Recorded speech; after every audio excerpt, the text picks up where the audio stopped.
Salut, Lionel Costa, responsable du labo Fnac. On va découvrir ensemble le Nikon Z50 II.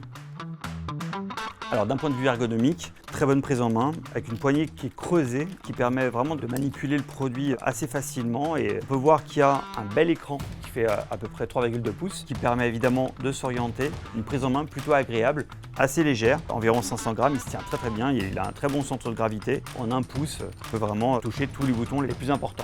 Il y a un petit indicateur ici qui indique quand la caméra prend une vidéo. C'est tout bête, mais c'est quand même assez pratique. On a aussi un flash qui est toujours pratique pour déboucher les ombres, qui est assez compact, qui s'intègre bien dans le design. En termes de connectique, on a une prise micro, une prise casque, une sortie HDMI et connexion de type USB-C. Nikon a intégré un viseur qui l'annonce à 1000 candela par mètre carré. C'est de l'OLED, c'est une belle image. Autre petite nouveauté, c'est la partie verticalité de l'écran. Quand on filme ou qu'on prend en photo en mode vertical, on a toute l'interface qui va basculer en lecture en vertical. C'est assez pratique et assez lisible. Côté capteur, on a un capteur APS-C de 20,9 mégapixels couplé avec un processeur X-Speed 7. C'est normalement plus de rapidité, plus d'efficacité, une meilleure sensibilité dans les basses lumières, une meilleure intelligence puisque dedans il y a beaucoup de machine learning d'IA. Donc on est pressé de voir ce que ça donne en termes de mesure. Le mode rafale, assez impressionnant, on est en mode JPEG à 30 images par seconde et en mode RAW à 11 images par seconde.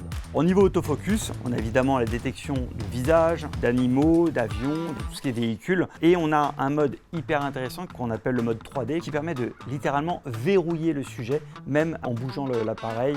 Côté vidéo, on a 4K 60 images par seconde croppé ou 4K 30 images par seconde plein format. On a Full HD 120 images par seconde, on a du H.265 10 bits ou 8 bits et pour finir on a le HLG et le N-Log. C'est le premier boîtier APS-C de chez Nikon qui intègre le N-Log et donc qui permet ainsi d'utiliser les luttes RED compatibles pour Nikon. Petit détail sur la partie vidéo, le capteur permet une captation à 5,6K. On va profiter de ces 5,6K pour avoir un 4K encore plus riche parce qu'on va avoir beaucoup plus d'informations évidemment qu'on va rentrer dans cette vidéo 4K. Nouveauté un peu exclusive de ce boîtier-là, c'est aussi la capacité de se transformer en véritable webcam. C'est directement en connexion USB et vous pouvez même le faire via votre smartphone. Fonctionnalité hyper intéressante pour les vlogueurs. On a un autofocus, un suivi, ce qui fait qu'on va pouvoir montrer à l'appareil un objet et si on va l'avancer, on le décale, etc.